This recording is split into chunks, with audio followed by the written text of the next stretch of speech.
So, magiging very busy kayo, magiging abala kayo, lalo na kung may mga negosyo kayo. Guys, yung mga nasa sales, ganyan, mga freelancers, yan, i-mind nyo na yan, guys, kasi you will have a lot of clients, as in, pipilahan kayo, guys, ng mga maraming kliyente, maraming queuing, maraming kliyente. So, parang everyday, may mga inquiries kayo, everyday, may mga nagpa-purchase, mga nag-a-avail sa inyo ng mga produkto and mga services na binibenta nyo. So, magiging abala talaga kayo.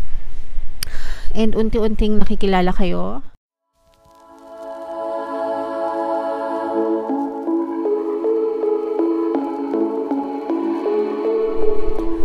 Hello guys, hello mga kapiksi, Money Come to Me. Ang pabagat ng episode natin for tonight is money reading para sa Gemini para ngayong February, Sun, Moon, Rising Sign, and Venus.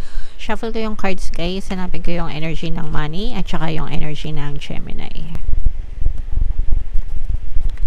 So ito yung energy ng money mga kapiksi. Ngayon naman hanapin natin yung energy ng Gemini. Ito guys, so Gemini, kayo ay represent ng King of Swords, Queen of Swords sa ating spread.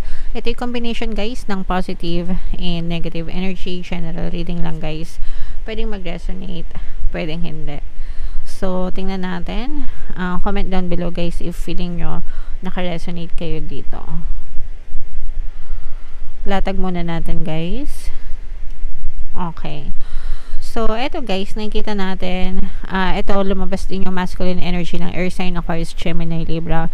For some of you, maaaring may ganito din kayo sa inyong natal chart guys. Pero ito guys, nakikita ko na parang nagiging wise na kayo sa pag-handle ng pera nyo ngayon, no? Especially kung let's say for example, in the past, naging magastos ka, or yung mga nakaraang taon, di ba? Parang lumipas lang yung mga ilang taon na parang feeling nyo wala kayong masyadong naipon, walang masyadong pundar, walang masyadong pinuntahan yung mga sahod nyo, yung mga kinita nyo. Kumbaga parang hindi kayo masyadong nasatisfy sa resulta ng mga pinagtatrabahuhan nyo mga kapiksi. Kaya ngayon parang mas nagiging, tsaka parang mas marami kayong gastos before mga kapiksi. Kaya parang feeling nyo wala kayong masyadong savings, wala kayong masyadong naiipon guys, no? Pero ngayon parang mas naging wise na kayo, mas marunong na kayong mag-handle ng pera. And yung iba sa inyo guys, parang marunong na rin kayong humindi. You know when to say no mga kapiksi. Ayusin lang natin, sorry. Parang marunong na kayong humindi dun sa mga invitation kasi 'di ba sometimes yung iba sa inyo baka meron nag-i-invite sa inyo, oh mare pare ganyan, subukan mo mag-invest dito, maglagay ng pera dito, ganyan. Tapos hindi na bumabalik yung mga investment nyo sa past. Kaya parang nadala na kayo sa mga ganong klaseng invite. Try mo to, try mo yan, and marunong na kayong mag-say no dun sa mga maling investment, sa mga maling imbitasyon mga kapiksi. Nagiging wise na kayo sa pag-handle ng pera, at saka hindi na rin kayo basta-basta nagpapautang. Yung iba sa inyo guys, parang feeling ko medyo natauhan na rin kayo kasi yung iba sa inyo guys, medyo marami kayong mga losses, no? Yung mga losses na yun, yung mga ininvest nyo, pinahiram nyo, tapos hindi na bumalik sa inyo. So, kaya yun, parang yung iba sa inyo nadala, ganyan. And ang maganda naman dun guys is parang nagsilbi siyang lessons learned sa inyo na okay, in the future hindi na ako papayag, so hindi na kayo pumapayag na maabuso kayo. And ang maganda nito guys, yung mga wala sa inyo in the past, especially kung hindi naman sinasadya, ganyan, babalik siya sa inyo sa ibang paraan. So, yung palagi kong sinasabi sa inyo guys, lalo na doon sa mga nabiktima ng scam o kaya yung mga nautangan, ganyan, sometimes ganon, no? Kailangan na lang nating tanggapin na nawala na siya, pero babalik at babalik naman siya sa ibang pamamaraan. And in your case, ganon yung nangyayari sa inyo, especially kung nagpautang kayo or nagpahiram kayo, nagbigay kayo ng tulong, tas hindi na talaga na ibalik nang hiram sa inyo, ibabalik yan sa inyo guys ni universe sa ibang pamaraan as part of your good karma, mga kapiksi. Kaya wag kayong manghinayang dun sa mga tinulungan nyo or natulungan nyo, kasi kayo naman yung gagantipalaan ni universe ng good karma, kaya babalik din sa inyo yan, mga kapiksi. Okay, and for some of you guys, nakikita natin na kung kayo ay involved sa mga partnership, no, let's say for example business partnership, ganyan, o kaya naman sa trabaho minsan, di ba, sa trabaho minsan may mga partners like mentor, trainer, ganyan, trainer, mentee, mentor, mentee, mga ganyan, trainer, trainee, ganyan.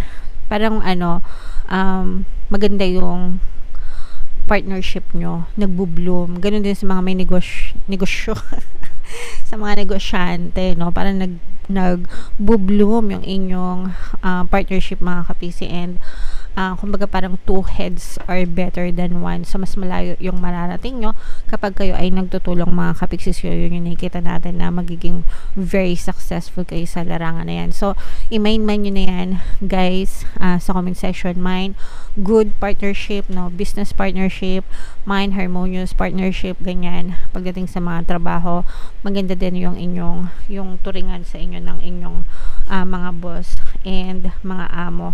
So magiging very busy kayo, magiging abala kayo, lalo na kung may mga negosyo kayo, guys, yung mga nasa sales, ganyan, mga freelancers, yan, i-mind nyo na yan, guys, kasi you will have a lot of clients, as in, pipilahan kayo, guys, ng mga maraming kliyente, maraming queuing, maraming kliyente. So parang everyday may mga inquiries kayo, everyday may mga nagpa-purchase, mga nag-a-avail sa inyo ng mga produkto and mga services na binibenta nyo. So magiging abala talaga kayo, and unti-unting nakikilala kayo kung saang larangan man yan. Kung kayo ay online seller, unti-unting nakikilala yung store nyo, online store nyo.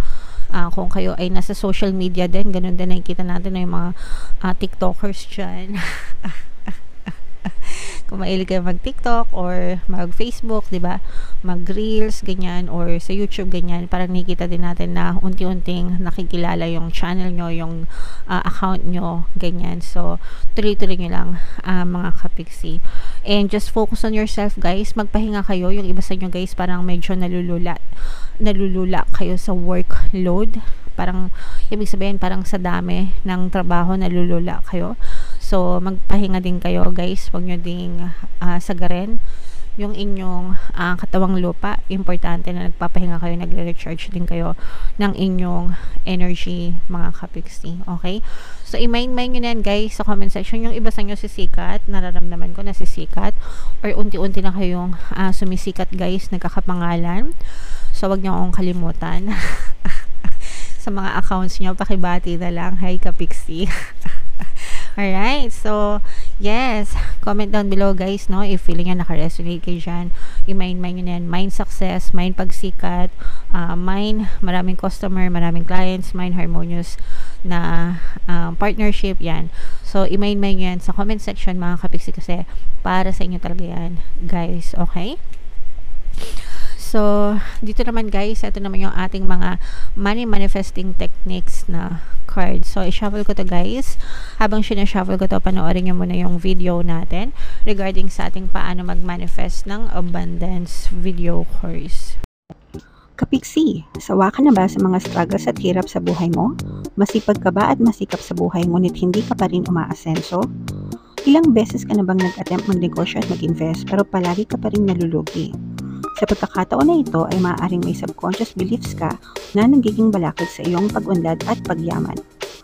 Introducing, paano mag-manifest ng abundance video course. Dito ay matututunan mong ma-overcome ang mga balakid mo para tuluyan ka ng umunlad, umasenso, sumagana, maging matagumpay, successful at maswerte sa iyong kabuhayan, pera, trabaho, negosyo, salapi at kaperahan ng bonggang-bongga. Dali, mag-send na ng email sa pinoypixitaro@gmail.com at simulan na ang iyong pagyaman ngayon.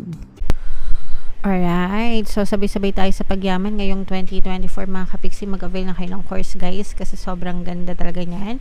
And good news mga kapiksi dahil ngayong 2024 January, magbibigay ako guys ng 1 free pampaswerte subliminal until January 31 guys, kaya mag-avail na kayo. And meron din tayong email coaching, manifest your desires using the law of attraction. If meron kayo guys mga specific na gusto nyong i-manifest, pwedeng love and relationship, pwedeng money or career guys, pwede kayo magpabook ng email coaching session with me. Mag-send lang kayo guys ng email sa pinoypixietaro@gmail.com. So, eto guys, wealth, there are people who have money and people who are rich, okay? So, magkaiba yung may pera sa mga taong mayayaman talaga. So, para malaman nyo, panoorin nyo yung channel ni Sir Chinky Tan, no? Chink Positive. Mahilig ako manood ng mga ng mga videos ni Sir Chinky. Sir Chinky Buchanan, ma-shout out. Pero doon no, nagagawa siya ng mga videos, minsan nagpo-post siya sa community tab niya ng mga difference pagkakaiba ng mga taong totoong mayaman versus dun sa mga nagpapanggap na mayaman mga kapiksi. And wala namang masama guys no na magpanggap kayo na mayaman. Sometimes na kasi yan parang maling misconception ng to be rich, no? You have to act rich. It doesn't mean that you have to act rich in your 3D, but you have to act rich in your mind so that it would be push out in your reality. Paano ka magpapanggap na mayaman sa 3D mo, wala kang pera, di ba? Wala kang pera di ba? Yung iba kasi misconception nila, act as if you are rich para daw kumaga parang fake it till you make it, di ba? So yun yung sinasabi ng iba. Pero it's a misconception because bakit ka mag-a-act sa 3D when hindi naman importante yung 3D mo, ang importante is yung mind mo. So kailangan you have to act as if rich ka sa isip mo, hindi sa 3D mo mga kapiksi, and then it will be pushed out in your reality. And even yung mga rich na tao guys, as in yung mga totoong wealthy na tao, they don't brag. Diba? Hindi sila nagbabrag ng kanilang riches, very frugal.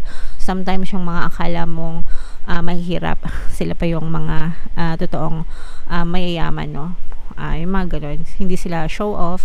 Pero wala namang problema guys kung mayaman kayo tapos mag-show off kayo. It's your wealth, it's your riches, it's your privilege. So, do whatever you feel like you want to do. But yeah, malaki yung pagkakaiba ng mga taong mayaman sa taong may pera or nagpapanggap na mayaman. So, alam nyo na yun. You know what it means mga kapiksi. Alright? Yeah, so comment down below, no, Gemini, if feeling nyo naka-resonate kayo dyan sa mga messages na yan and yung mga positive energies na pinapamind ko sa inyo, i-main nyo na yan guys sa comment section. Ito yung ating mga pampaswerte subliminal guys, pakinggan nyo na para maging maswerte talaga kayo. And ito naman yung ating success stories ng paano mag-manifest ng abundance video course. Click here to subscribe guys and click here to join our membership program. Thank you for liking, sharing, and subscribing. See you again next time. I love you all guys. Have a nice day. Bye-bye.